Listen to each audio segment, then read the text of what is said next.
At this point in time, I'd like to introduce Peter Sheahan. Peter,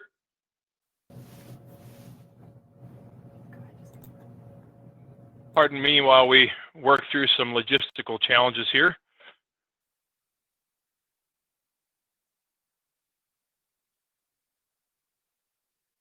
I believe we have Peter online. I'm with you, Mike. Can you hear me, bud? I can hear you loud and clear. All right, good. So Peter, welcome to virtual conferences, Mike. This is what it's like these days, right? Indeed. Well, Peter needs very little introduction. His reputation precedes him.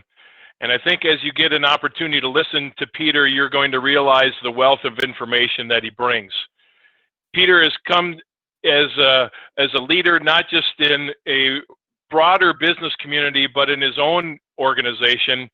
And he'll provoke you to get bigger by learning and understanding some of the opportunities that are before us.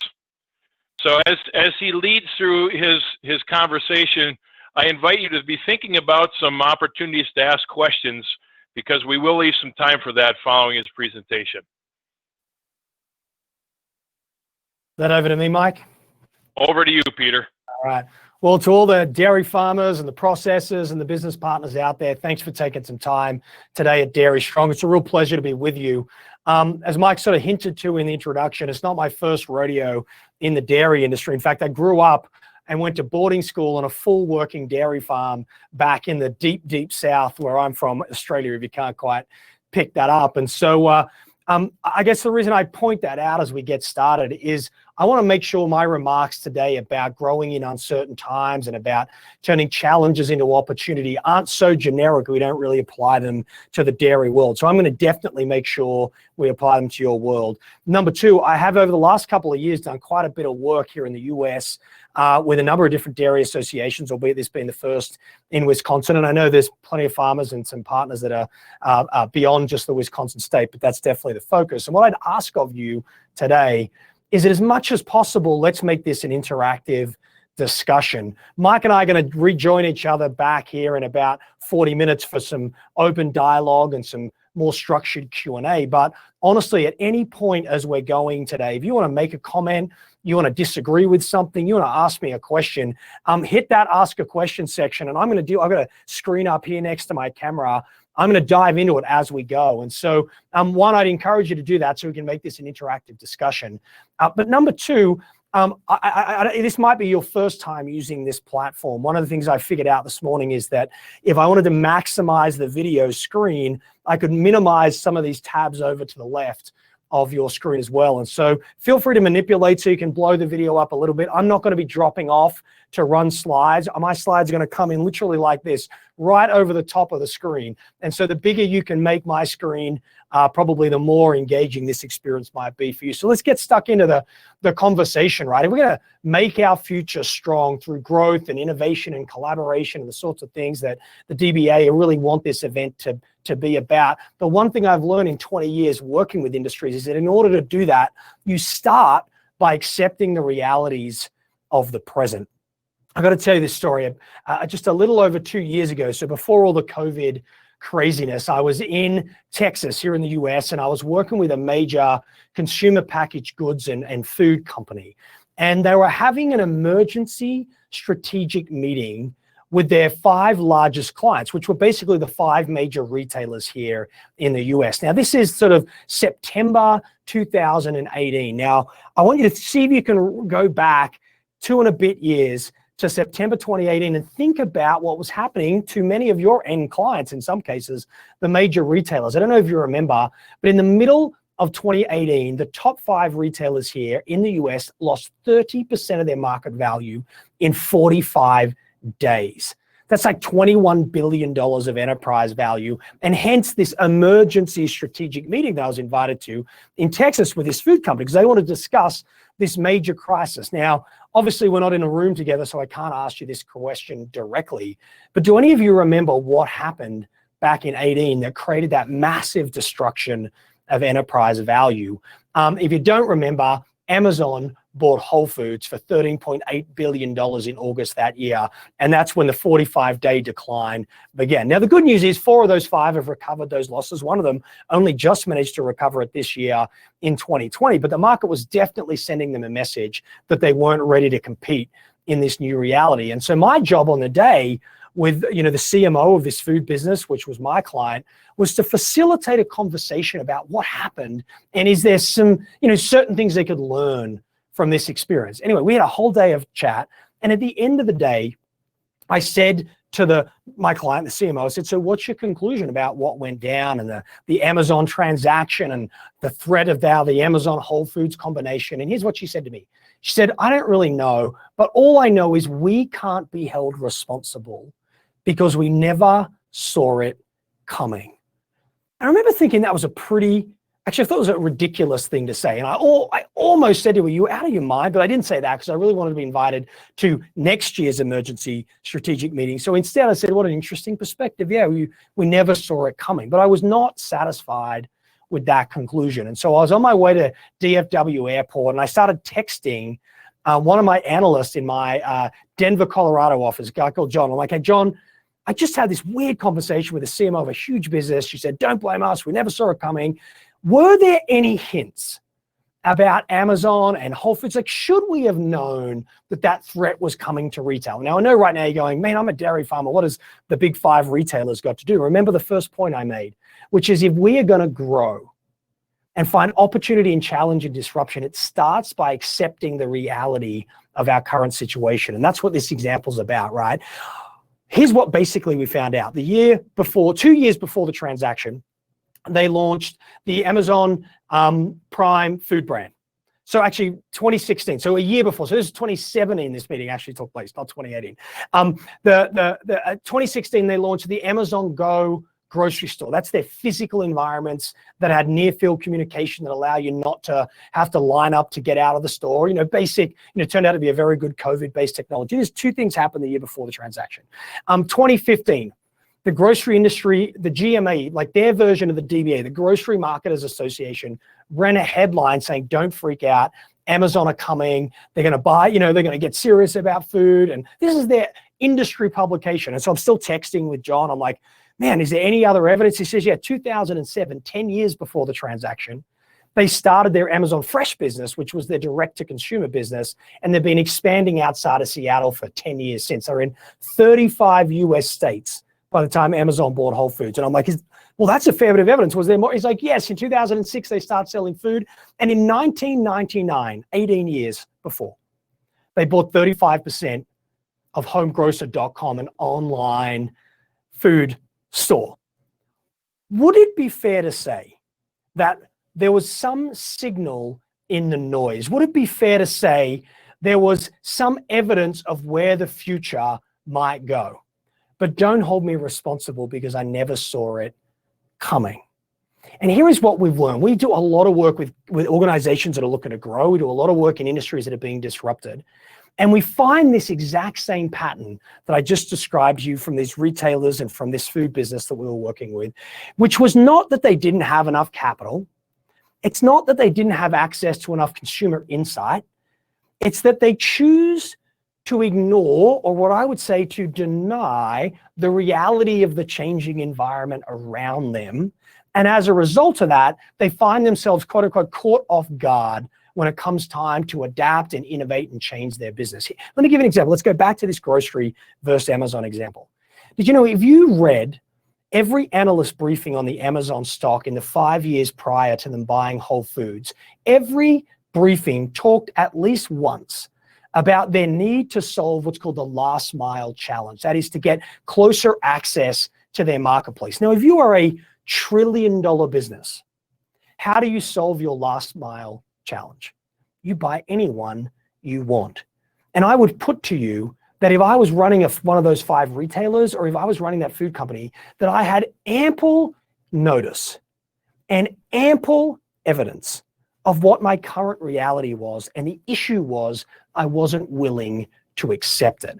Now, COVID has meant all of those retailers have had to rapidly catch up and compete even more aggressively with Amazon than they did prior. But they shouldn't have been playing catch up because there was enough signal in the noise. There was enough evidence in the marketplace. And that's why we like to say at Carricans that transformation and growth is a psychological journey first and a strategic one second. Let me say that again. Transformation and growth is a psychological journey first and a strategic second. And so if I'm going to talk to you about finding opportunity and change and turning challenge and disruption into growth, and if we're going to talk about growing in uncertain times, I want you to realize that the first place we got to go to work is on what we believe and what we think. So let me give you this from let's put this into a dairy perspective for a second, right? So I've just given you all the evidence and all the data and all the info that those retailers should have known. Well, what does that look like in the dairy industry, right? Like, what is the current state? What are the trends that we absolutely know are true? And these were in place before COVID. Some of them have been accelerated by COVID, but these are the long-term trends, right? You know, number one, consumers are eating their values. They're starting to care deeply about health and things like sustainability. And we know dairy has some perception challenges that aren't necessarily reality in that space, but we know that's a challenge, right? Two, we know good news for Wisconsin, because of what 90% of production ends up in cheese and other hard dairy products. Consumers are eating their dairy rather than drinking it. You know, three, we've got non-dairy competitors, you know, the challenges of plant-based products being branded as milk, et cetera, and that, you know, we know that's growing in market share. You know, we've got a user-generated landscape in the media where full transfer, I mean, you can't go to the toilet anymore without telling 7 of your friends, right? And so every product and every possible misstep in a production level somehow ends up on social media and is gone, right? Environmental challenges. I know this has been a real issue in Wisconsin, whether it's reality or not. I know it's been a challenge from a perception perspective around soil and water, et cetera. And we all know margins continue to be a challenge, not just here in the US, but domestically and abroad, right? So take a look at that list of trends, right? Now take a look at what the playbook is. You know, like if you were to collate all the commentary on what we need to do as an industry, number one is we need to continue to innovate. Not just the way we practice and process, but the products we develop, so we find white space. So we grow the pie, so to speak. We grow demand rather than fight for a shrinking square, right? What does that mean for us? Well, it means we need to be consumer driven, not just US consumers, but given the number of exports, global consumers.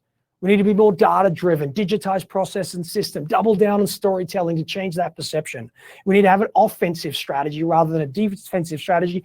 And the only way we pull it together is if we do it as a group, is if we collaborate and partner. Now, I want you to take a look at that list that's on the screen here. In fact, I want you to take a look at the list before as well. So here are the trends right here on the screen. Here's the playbook. And I want you to tell me, gosh, I wish I could see your faces. I want you to tell me, and feel free to put this in the chat if you like, in the Q&A function. I want you to tell me if there's anything on that playbook or anything in that 30-second list of trends that I listed that is news to you, that you did not know was an opportunity or a challenge in the dairy industry. Now, I'm willing to bet that every one of you knew every one of the trends. I'm willing to bet that every one of you knew every one of the plays that I'm just unpacking and describing there. So here's the deal. You have to make the first psychological leap. And that is to accept that if we are going to grow faster than the market, if we are going to innovate and drive change and transformation and create opportunity, we have to accept these trends that we talked about. And we cannot look back and say we didn't see them coming. Question, do you think sustainability is going to be a bigger issue or a smaller issue moving forward? Do you think data is going to be more important to the way we make business decisions or less important? Do you think collaboration at an industry level and across the value chain is going to be more important or less important? I know the answer to that is more important, and more important. And so what that means is we have to work from this reality and accept that this is what we have to do. And I want to be a little bit provocative here about what I think this ultimately means in the dairy industry. I think it's not enough that we accept it, but we actually have to take ownership for it. And so the question becomes, what does that really mean to move from awareness to ownership? Well, let me tell you what awareness of trends looks like. If you couldn't figure it out from the Amazon v grocery example I shared, right? Here's the first thing. When you're in a state of awareness, Your mindset is to prevent the changes that are happening because they threaten the business model, they threaten the way of life. When you're in an ownership mindset, you're looking to promote those trends, those changes, because you know that's where the white space is, that's where the opportunity to differentiate is.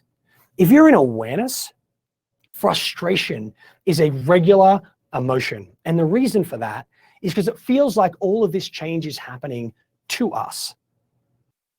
But when you're in an ownership mindset, it's that the change is happening for us. And we see it as opportunity. Now the difference between frustration and curiosity, between change that's happening to us versus change that's happening for us, is not in the reality of the change, but in the psychology of the entrepreneur, the psychology of the farmer, psychology of the executive, the psychology of the business partner, wherever you sit in the industry. It's not happening to us, it's happening for us. And we need to create the future, not by just acting on the things we've done in the past, but by acting on new possibilities, new chances for partnership, new chances for collaboration and innovation. And the reason I'm provoking you with that is because this is the hardest leap that we make of all. This is the hardest leap of all. It is moving from awareness to ownership. It's harder than moving from ownership to strategy, because it doesn't feel like we should accept the changes. Now I might never get invited to DBA ever again, but you know what? I'm gonna be honest and treat you like adults right now. Take the issue with non-dairy milk products, the alternative sort of and non-traditional competition. I have been at 3 dairy meetings in the last 18 months where we're talking with CEOs and executives and large farmers and co-op leaders. And the primary conversation around that was not how do we compete by re-elevating the dairy brand rather than say the nut alternative, right? But the conversation wasn't about that. The conversation was how do we regulate them away from being able to use that name? Now, you know what? That's probably a fair enough thing to want to do, but I would challenge and provoke you to suggest that that ship has sailed and that you're not getting the genie back in the box, so to speak. And so any energy given to trying to recreate the past is wasted energy. The energy should be to build on the incredible strength and qualities of dairy as we know it, and to begin to carve out new occasions in the consumer's life, to understand their changing preferences and innovate product around that. That would be a promotion mindset rather than a prevention mindset. And this is the primary shift. You embrace and accept the reality and you start competing in it. And so there's a couple of things that you need to watch out for. By the way, I keep looking at the Q&A going, surely someone's going to push me back on that one. So don't forget, feel free to drop into the ask a question and make a comment in that feature. I'm going to interact with you live as you do, right? But here are 3 things I want you to watch out for. Number 1 is circular conversations. Talking is not doing. You know, a great example in all agriculture and primary industries right now is the constant challenges we have with talent. We can't just talk about these things over and over. We have to make radical changes if we're going to solve that problem, right? So the way to know if you're stuck in awareness rather than in ownership is you find yourselves at meeting after meeting after meeting talking about the same stuff, but not really moving the ball down the field. Second thing I want you to be aware of is when you are in a conversation about these challenges or these opportunities and you say something like, we tried that 5 years ago and it didn't work. Or you say something like, our customers would never buy that. And what you basically do is you give words to an assumption. And that assumption blinds you of these new opportunities. That's the second thing I want you to be aware of. And then the third in this awareness to ownership idea is when we no longer see it as our responsibility. We look at the rest, we put the locus of control into someone else's field. So take, for example, the whole dairy industry with the checkoff. What an amazing initiative and the exact right kind of partnership and collaboration we need. But the checkoff can't be the only body responsible for driving demand. We as producers and we as processors and all of those that sit around the industry, we have to also grow demand above and beyond that. It's like hiring a chief digital officer inside your company, and then everyone sits back and goes, great, let me know when we're fully digitized. And they basically make that person's job digital transformation. But it's all of our job to become more data-driven and more digitally driven. We can't just hire someone to own that and absolve ourselves of that responsibility.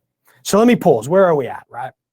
My topic, my brief for the day is how do you accelerate growth? How do you take change and turn it into competitive advantage, challenge, turn it into opportunity?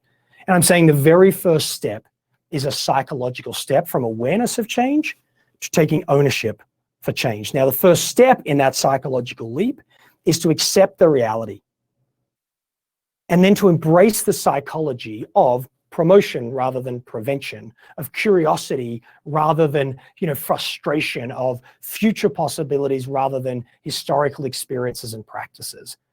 And part of how you make that leap is you break circular conversations through decisive action. You challenge assumptions by not saying things like that would never or my customers wouldn't. And you always take the locus of control and put it with yourself. If you can do those three things, you are going to make this psychological leap from awareness through acceptance to ownership. So that's the first of the big three kind of ideas I want to share with you today. But the second idea that I want to share with you is this idea. I'm going to skip back through all those trends, right? First is awareness to ownership. The second idea is ownership to ambition. Okay? It's one thing to take ownership for the changing reality. It's another thing to channel the energy of that ownership into full-blown ambition for growth and scale and innovation and impact on the consumer. And let me give you an example. I've been talking to you about, well, let me frame it and then I'll give you the example. You have two choices as a business leader. You can wait for the external environment to change so much that we as the entrepreneur, that we are forced to change in response to the market. But usually by the time the markets move that much, we find ourselves in a bit of a crisis. Sometimes people call this a burning platform. And we are forced to change rather than choosing to do that. Now, there is another choice as an entrepreneur.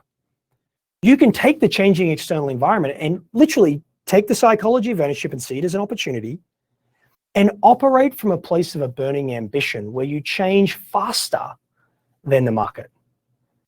And I want to encourage you to operate from a place of desire, from a place of a burning ambition. I want to do it for two reasons. Number one, it's easier to grow from a place of desire rather than a place of crisis. It's easier to grow from a burning ambition rather than a burning platform because your margins are better. Your investors, if you have them, are more confident in the management team. Your levels of collaboration in the industry are better because people aren't fighting each other for every last dollar. And the consumer's on your side and he's excited and forgiving of the innovation you need to bring to market. That's what a burning ambition feels like. A burning platform is investors don't trust you, your margins are through the floor, consumers are fleeing no one wants to be in a burning platform. But here's the deal. Think about this. This is like maybe the most important thing I'll say all afternoon. If the rate of change outside of the farm is faster than the rate of change inside, then we are becoming less relevant. If the rate of change outside of the industry is faster than the rate of change inside the industry, then we're becoming less relevant. If the rate of change outside of our personal and professional growth is faster than our personal professional growth, then we as leaders are also becoming less relevant. Now, by the way, that quote, I'm borrowing that quote. The original quote read like this: if the rate of change outside of your business is faster than the rate of change within, the end is near. So it's a little more extreme quote. I don't know if you know who made that or said that, but it was Jeffrey Immelt, the outgoing CEO of the now broken up General Electric. He could even see the need to change. He famously quoted, but he couldn't move the organization quickly enough to catch up. And you know what's really scary about that? Is I bet you the last year is the slowest rate of change we will ever experience for the rest of our professional lives. Because all of those trends I showed you up here before are speeding up, not slowing down. Things like sustainability, things like consumer transparency, things like eating values, things like regulatory, that stuff just is going to be a constant part of our future and constantly evolving. And so we have to be able to move as fast and if not faster than that. And that's the second reason why we need to operate from a place of ambition. Let me tell you the story I wanted to unpack for you. Probably, what is it now, 29. So December 2019, before all the craziness took place, I was lucky enough to be in a small meeting in New York City with 25 bankers. Very small meeting, but all CEOs of very large financial services companies. And one of the other speakers was Jeff Bezos, who's not a bad guy to get to show up if you can get him, right? And so Bezos was doing a fireside chat with a Wall Street Journal journalist and was being interviewed in front of all these bankers. Anyway, one of the bankers who you've seen puts his hand up. And I mean, this guy's he's a master of the universe, so to speak. Hasn't put his hand up to ask anyone a question in 30 years, but he puts his hand up for Mr. Bezos. Mr. Bezos, can I ask you a question? And he says to Jeff Bezos, how do you decide who you're going to disrupt next? And Bezos laughs at the question. He says, this is a crazy question. You think the way we approach business is that we show up in Seattle and we sit around and we've got this big scoreboard of all the different indicators. When everything goes green, that's it, we're coming for you. And everyone's like, that's exactly what we think Amazon does when it goes after different industries. He says, you're wrong. He says, we have a completely different mindset to that. Here's what we do. We don't concern ourselves so much with the competition. He says, we concern ourselves with our consumer, the person we are here to serve. He says, the problem with major organizations, and he's pointing to these CEOs, is that you think the consumer exists to serve you. He says, no, we exist to serve them. And so when we show up at work, we ask two questions. Question number one, where is the consumer going? Question number two, how do we beat them there? And I was like, that's the best two strategic questions I think I've ever heard. Where is the customer going and how do we beat them there? And he went on to say this to the banks. Now, I think this could apply in any industry. He says, you can't complain about commoditization and low margins if you intend to sell the same product in the same ways as the competition. He says, you can't complain about commoditization if you're just all racing each other to the same attributes. He says, someone has to genuinely innovate to create the white space. It's kind of like that, what's that hockey metaphor? I don't skate to where the puck is. Wayne Gretzky, I skate to where the puck's going to be is basically the metaphor of what we're talking about, right? And so here's the deal. We're talking about moving from ownership to ambition. Here are the two things I want you to do. Number one is I want you to adopt a mindset of leading the customer and your community to the future rather than have them drag you there. And now I know in Wisconsin there's been some challenges around people's image of what dairy farming should or shouldn't look like. And I'm challenging you to lead that community and not hope that they're going to wake up tomorrow and just get it. And lean into some of the partnerships and things that the DBA are putting in place to help elevate the brand and the standing of the industry, right? So that's number one. But the second thing I want you to do as an entrepreneur, as a business owner, whether you be a family farm or a massive processor, is I want you to move towards the disruption that's happening. And I want you to learn there. Really quick, I want to share 3 case studies about moving towards disruption, particularly that relate to things like environmental challenges and ESG, et cetera, right?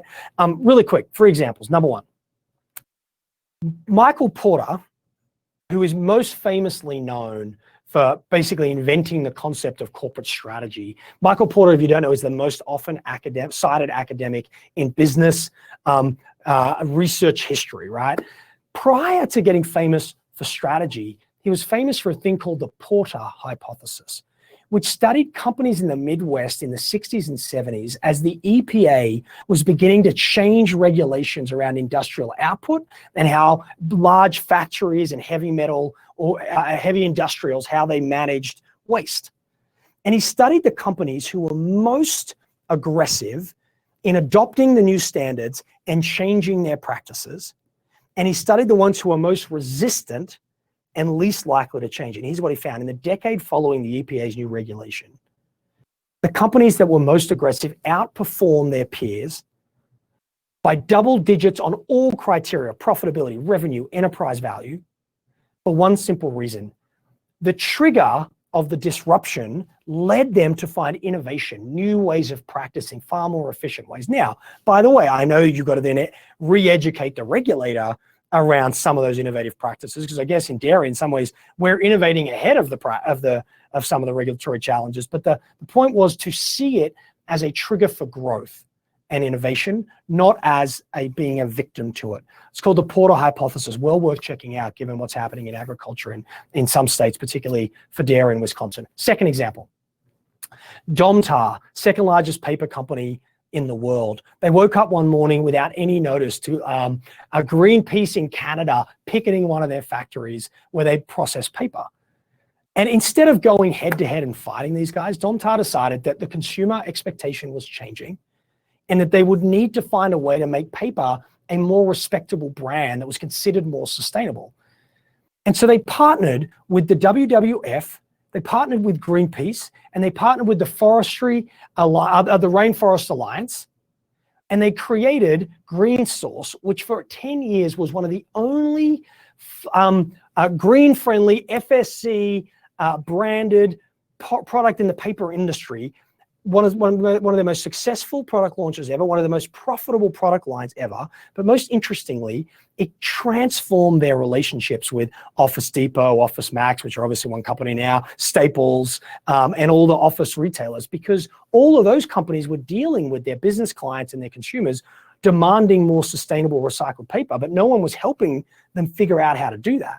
And Domtar elevated their relationship with those retailers and created a highly profitable product by actually partnering with the people that used to be on the opposite side of this conversation. And I know for a fact that you are looking to do something very similar, and the DBA has announced partnerships like that. And I was so excited when I found out about that in my research, because that is what other industries have done to get ahead of this stuff.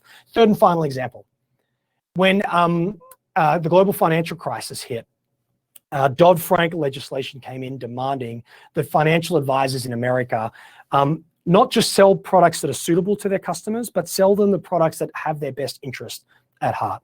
Can we just reflect on that for a minute? Do we have to regulate that they sell us things that are in our best interest? Maybe that's a conversation for another day. But the advisors, even though that legislation under the most recent administration was abandoned, the advisors who moved towards a best interest standard anyway developed better relationships with their clients rather than worse relationships, because they had to discover and know the level of intimacy they had on their customers and the data they had to collect in order to meet the standard, transform the customer centricity of what they're doing. So here are three crazy examples of disruption that turned out to be far better for all the businesses, providing they move towards them rather than away from them. So when it comes to unleashing an ambition and moving faster than the market is moving, lead the customer and the community of the future. Don't let them lead you there. You'll have more say, more influence, and all the brand advantage if you do. And two, you do it by moving towards disruption rather than away from it. All right, moving the conversation forward here. Now, last example last idea. I think I've got 2 or 3 minutes before I bring Mike back in for more of a conversation. And it's this idea of moving from having an ambition to truly having some level of alignment. And what I mean by a level of alignment is it doesn't matter that we say we want to innovate. It only matters that we actually do. It doesn't matter that we say we value collaboration. It only matters that we actually collaborate. In other words, it's not enough to be in agreement with your ambition as an industry or with your ambition as an individual. It matters that you're prepared to take the risks, to invest the capital, to invest the time to get there. And I just want to give you 2 or 3 really quick insights before Mike and I get together and have a bit of a fireside chat here. And here's what basically the insights are around alignment. Number one is this. I have learned that your behavior as an individual leader, or in my case as a CEO as well, my behavior does more to influence the behavior of the rest of my organization than anything else. More than strategy, more than budget, more than incentives. In other words, that as goes my behavior, so goes their behavior. I want to give you a super simple example, personal example. In my company, we're in a mad growth run. It's about 15 years ago now. We just took off, and we're a small business. And I woke up one day and we got 60, 70 staff, and all of a sudden we started to plateau, and innovation was dropping, and I couldn't figure out why. And so I started running innovation programs, and I started, bringing in new thinking to the business, and I started asking my team for their ideas, and for some reason I couldn't get any great ideas. And after months and months of this plateau growth, months and months of being frustrated with no innovation, I've got a coach in, and she did a 360-degree evaluation where basically my staff evaluated my performance as a leader. And I thought, I was the founder and the CEO. I thought my staff loved me. And I want to show you really quick, it's only going to take a couple minutes. I want to show you the 360-degree feedback I got from my team. All you need to know is this. Red is bad. Green is bad. And green on your screen is going to show up as a black line. So red and black is bad. Blue is good. And this is basically my company telling me what kind of a CEO I was. So let me show you really quickly my first round of results. There's a lot of red and a lot of black on that chart if you look at it. And I was just shocked. 25 million managers and leaders have done this survey. And I was in the worst 1% of leaders ever to take the survey. And I sat down with my coach and I'm like, who gave me this feedback? She said, N equals everyone. She said, your entire company. And we said, we've never seen it before. They must have had all this pent up desire to give me feedback. It says, all of them, this is what they think of you. And now, just between you and I literally started to cry. I mean, being devastated that was how my team experienced me. And I went, what's going on? And my coach says, well, you wonder why you've got no innovation. Look at the way you've been behaving. She's like, you think throwing money at the problem is going to get it? She says, no, you're the one that's killing it. And I'm like, well, I'm obviously killing it pretty bad. There's no hope. Should I give up now? She's like, no. She said, all you do is one thing really bad. Well, I do a lot of things badly, but she said, there's one thing you do really badly that's killing innovation. And I was like, what is it? She said, you ask questions that end in an exclamation mark that are full of judgment rather than open-ended ones. She says, you don't say things like, what other ideas have you got? You say things like, why haven't you got other ideas? And she went on and gave me like 30 examples of these things. And she says, here's what you're about to find out, Pete. That the behavior that needs to become aligned if you want a culture of innovation with a company at this scale, because as we got bigger and bigger, that was harder to do. She said, what you're going to work out is that the way you show up echoes out into the rest of the organization. And if you change the way you ask questions, you'd get better ideas. So I did. This is my next result. Now, still a lot of red, still a lot of black, but there's a lot more blue. By the way, we tripled in profitability in the 18 months from the first drawing to the second result. And here's what I worked out about alignment is I don't want to ask the industry to align. I don't want to ask my processors or my farmers, wherever you sit, producers to align. I don't want to ask my staff to align to my ambition until I am prepared to do that myself. If I want more innovation, I need to take risks. If I want more ideas, I need to make it safe. If I want more collaboration, I have to be prepared to partner and collaborate. And think about it. Let's go back to that playbook. We need more innovation so we can engage our consumers in products that grow the market. Well, what about the innovation hubs that a DBA have got going on? Are you involved? Are you sharing? Are you sharing best practice? We know we need consumer insights. Are you leveraging all the partners in the industry to have a demand-driven dairy industry? And actually, I shouldn't really, Wisconsin are at the absolute cutting edge of this stuff. So in some ways, I'm preaching to the choir here. I know that, right? Are we sharing data and information and insights across that value chain? Are we building sophisticated partnerships, not just in the industry, but outside the industry with people like, the Sustainability Alliance that I know is part of the Dairy Strong initiative, right? And if you're not embodying that, you can't expect anyone else in the team or the organization. So let me sum up my remarks here before I let you go. All right. I'm going to bring Mike back in. So Mike, just give me a heads up, 30 seconds, brother. Number one, take ownership, accept the reality and move from awareness of change to leading it. Think back to the grocery versus the retailer example, the circular conversations, the assumptions, the external locus of control. That was the first insight.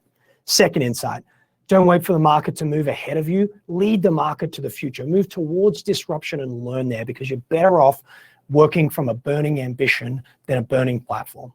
And third and finally, it doesn't matter that you have ambition. It only matters that you can align to that ambition at the end of the day.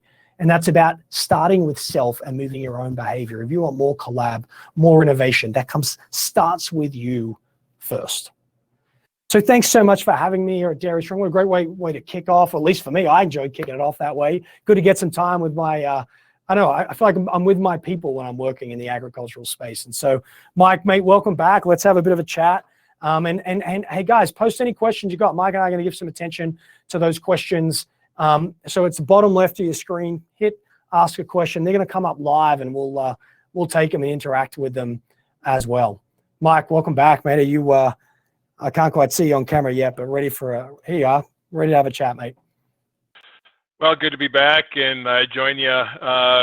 Wonderful conversation, and really enjoyed the pathway of moving from that awareness moment all the way to a point of alignment. And you highlighted it well. At DBA, we've had a lot of these conversations over the last several years, and I couldn't help but think about some of the regulatory headwinds that we've faced as an industry.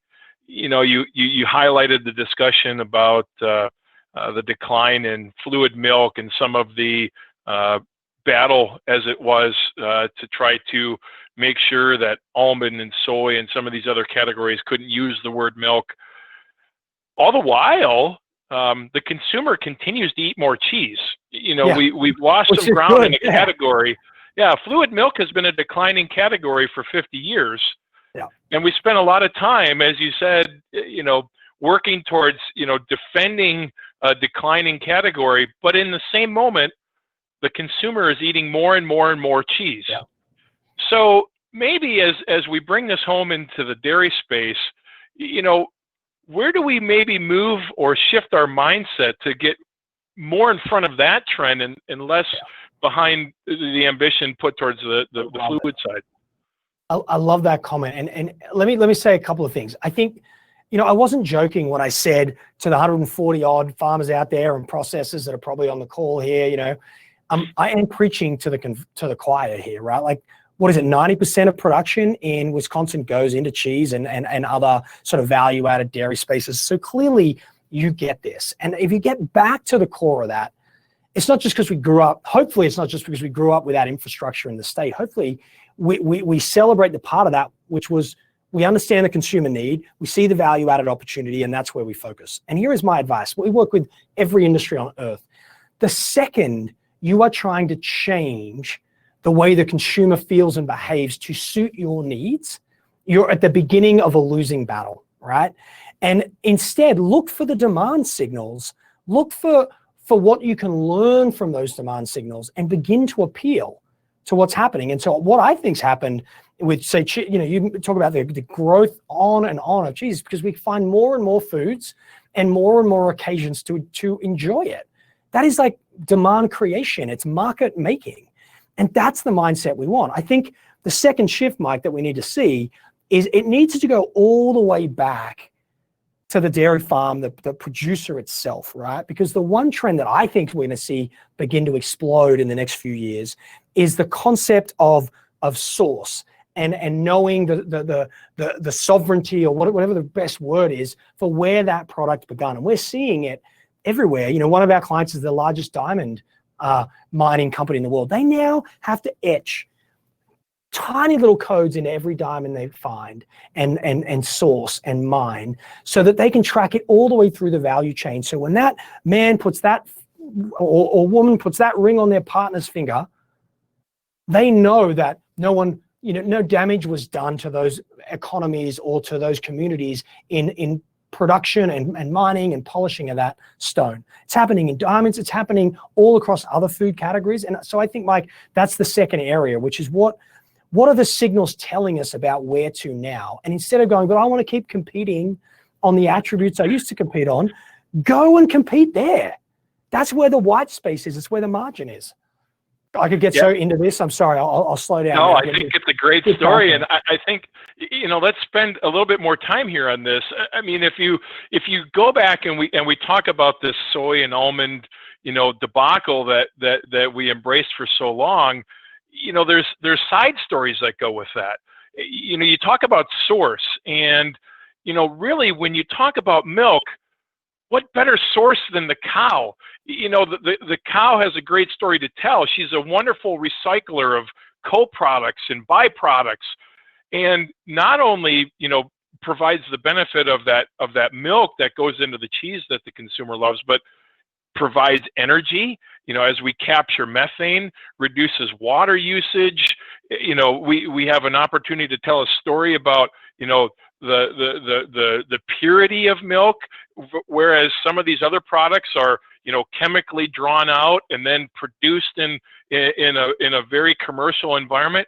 The purity of the farm and the opportunity to talk about the whole story of, the environmental benefits and, how we take all of these other products, that otherwise wouldn't have a use and convert it into milk. And then, the cow is beef at the end and provides another wave of value. And, so many great things to tell a story on. Maybe expound on how we might go forward with some of those type of discussions. So I think one of the greatest things the dairy industry does is also one of the biggest challenges it has in this space. Okay. So number one is, I don't think there's an industry that comes together at a macro level and collaborates more effectively than dairy does. I mean, it really is an example for other industries.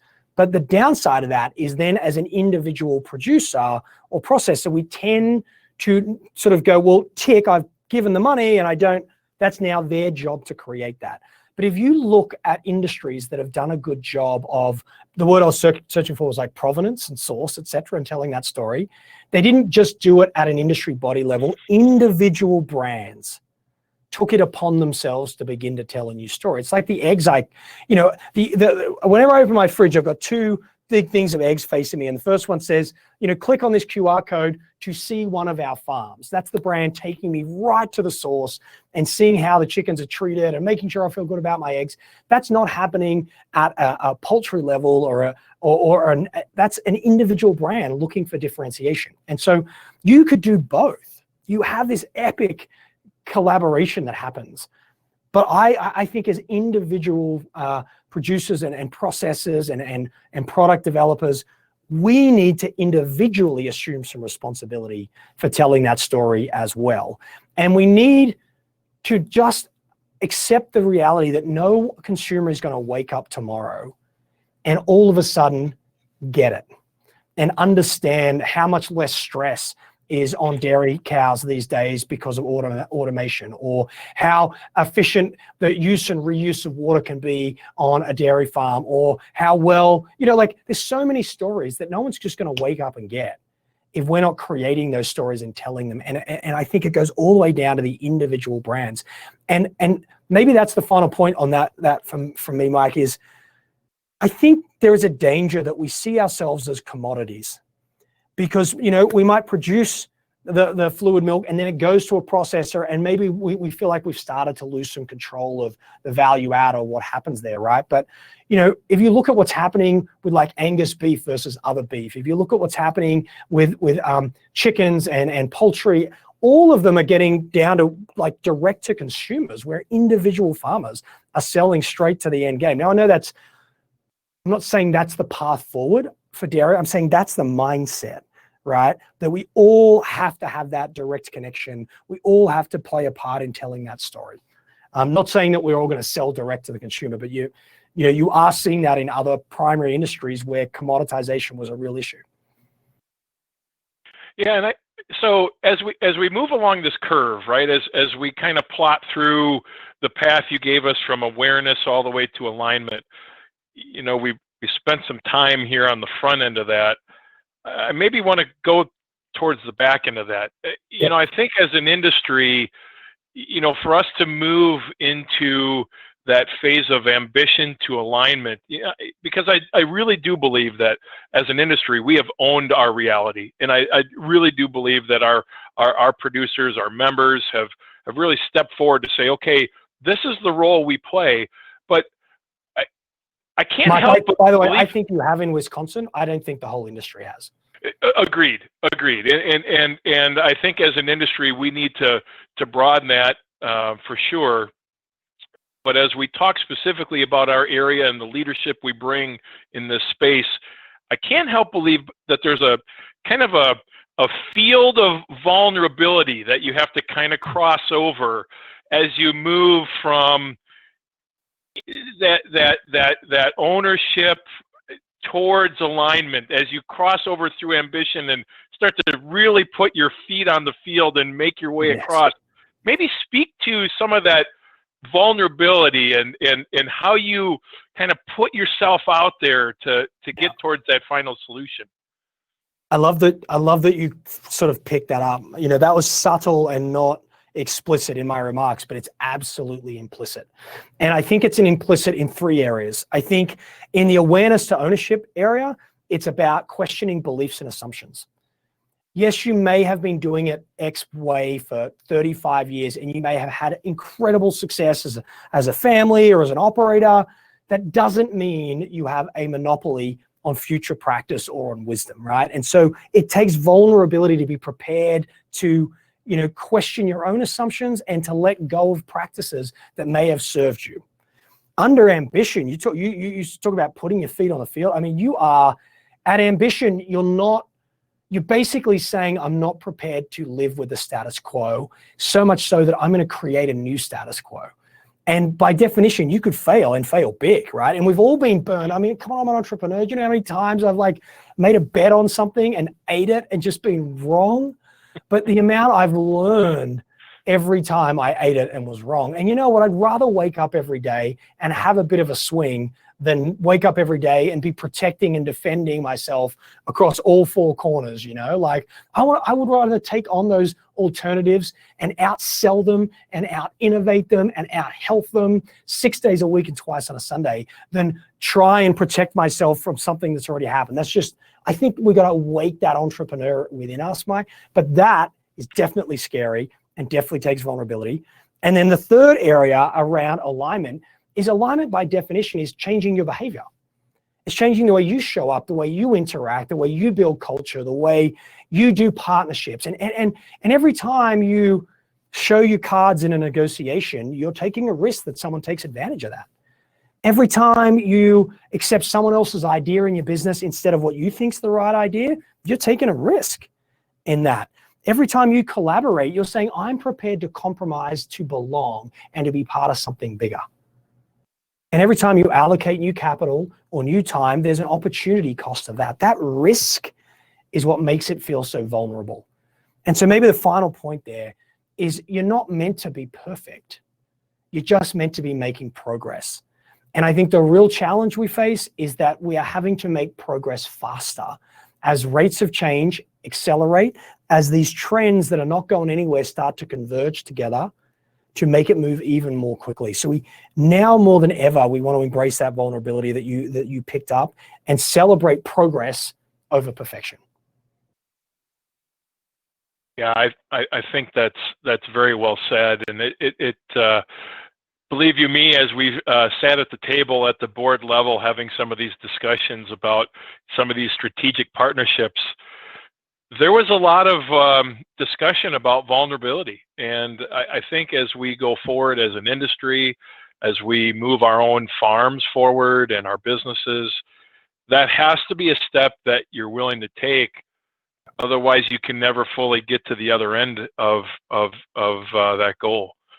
So, Mike, as a board, mate, you guys should be congratulated for what, you know, that Domtar example with the Forestry Alliance, the Rainforest Alliance with the WWF in response to the Greenpeace it is the fastest approach to a better outcome. It's the fastest approach to changing community perception. And it's the fastest approach to better business outcomes as well. And I honestly think you guys should be congratulated. I've been paid, mate. Like, this is not cash for comments. Like, I really fundamentally believe that. And you know, I'm glad your members are supporting that, and I'm glad your board's getting behind that. I really think it's a wonderful, it's exactly the right kind of move forward. Well, we do too, and I sure am glad that you were able to, you know, provide some color around that situation. So as we move forward here, we're going to have a few videos, and then we'll catch a 15-minute break before we dive into our breakout sessions with DMI and GPS Dairy Consulting. Thank you for joining us.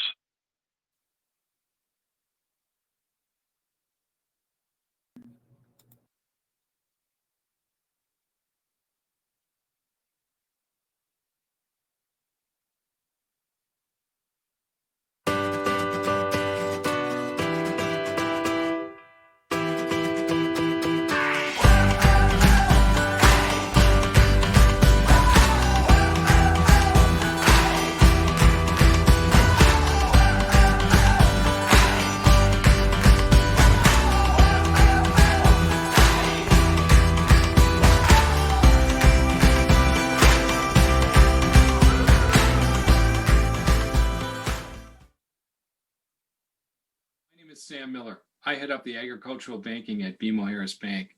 On behalf of my colleagues, welcome to this year's Dairy Strong Conference. BMO Harris has a long history of serving farmers, dairy processors, feed companies, and other agribusinesses, bringing lending, cash management, and investment solutions to the owners, employees, and the companies themselves. For those of you who are clients of ours, thank you for your business and our partnership. And for those we don't know as well, we look forward to the opportunity to get to know you better in the future. While this year's conference is virtual, we look forward to the day again when we can gather together as an industry. Again, on behalf of my colleagues, welcome to this year's Dairy Strong Conference.